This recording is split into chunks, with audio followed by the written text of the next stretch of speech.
안녕하세요. 야구야구 김영준입니다. 류현진 선수가 흥미로운 시즌을 만들어가고 있습니다. 현재 류현진 선수의 평균 자책점 1.45는 1968년 밥 깁슨의 1.12에 이어 라이브 볼 시대 2위에 해당되는 기록입니다. 조정 평균 자책점 284 또한 2000년 페드로 마르티네스의 291에 이어 라이브 볼 시대 2위 기록에 해당이 됩니다. 하지만 류현진 선수가 기록 중인 9이닝당 탈삼진 7.6개는 메이저리그 평균인 8.8개에도 미치지 못하고 있는 기록입니다. 가장 큰 원인은 류현진 선수의 주무기인 체인지업이 이중성을 보이고 있기 때문입니다. 류현진 선수는 체인지업의 피안타율이 1할 6푼 8리밖에 되지 않습니다. 또한 타자들이 공략했을 때 평균 발사각도가 4도일 정도로 완벽하게 땅볼 유도를 해내고 있습니다. 하지만 류현진 선수의 체인지업은 헛스윙률이 그다지 뛰어나지 않습니다.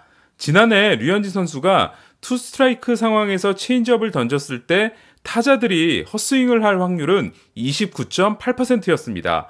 루이스 카스티오의 29.2%, 콜 해멀스의 30.5%와 큰 차이가 나지 않았습니다.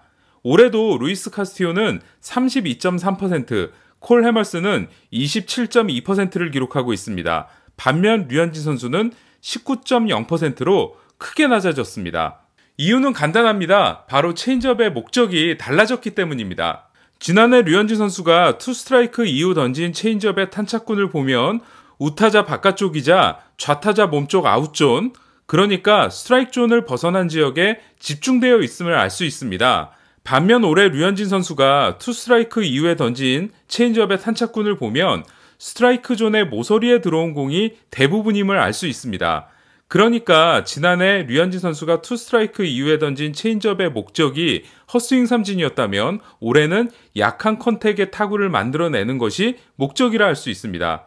투수에게는 삼진이 가장 안전한 아웃카운트라는 말씀을 여러 번 드린 적이 있는데요. 하지만 다르게 생각해 볼 수도 있습니다. 설령 빗맞은 타구가 안타가 되더라도 또는 땅볼 유도를 잘했는데 수비 실책이 나오더라도 삼진을 잡기 위해 공 여러 개를 던지는 것보다 투구수를 줄이는 땅볼 유도 피칭이 더 효과적일 수 있다는 거죠. 바로 류현진 선수는 삼진을 위한 빌드업을 하지 않고 있다는 겁니다. 류현진 선수가 체인지업을 가지고 삼진을 잡으려고 한다면 삼진수는 충분히 늘어날 겁니다. 하지만 투구수가 많아질 것이고 이닝 수와는 줄어들 수밖에 없습니다. 그렇다면 투 스트라이크 이후 헛스윙률이 지난해 29.8%에서 올해 19.0%로 낮아진 류현진 선수의 체인지업은 어떤 모습을 보이고 있을까요? 109단 구종 가치에서 류현진 선수의 체인지업은 데뷔 시즌인 2013년과 헛스윙률에서 최고 성적을 찍었던 지난 시즌보다 더 좋은 성적을 내고 있습니다. 체인지업이 파울 또는 인플레이 아웃이 되면서 스트라이크 카운트로 전환되는 비율이 매우 높아졌기 때문입니다. 그렇다면 구종 가치로 봤을 때 올 시즌 메이저리그 최고의 구종은 무엇일까요?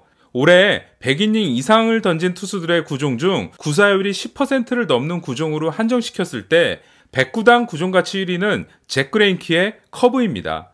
그레인키의 커브는 75마일에서 65마일 사이를 넘나들며 타자를 미치게 만드는 공입니다. 그리고 맥스 슈어저의 슬라이더와 류현진 선수의 체인지업이 그 뒤를 잇고 있습니다. 그레인키는 커브보다 슬라이더와 체인지업을 더 많이 던지는 투수입니다. 반면 슈어저의 슬라이더와 류현진 선수의 체인지업은 구사 비율이 가장 높은 각각 슈어저와 류현진을 상징하는 명실상부한 대표 구종이라 할 수 있습니다. 지난해 85명의 메이저리그 타자들을 상대로 가장 상대하기 어려운 공을 고르라고 했을 때 1위를 차지한 공은 16표를 얻은 크리스 세일의 슬라이더였습니다. 그리고 2위는 블라이크 투라이넨의 싱커였습니다. 흥미로운 것은 10위 안에 들어간 체인지업이 하나도 없다라는 건데요.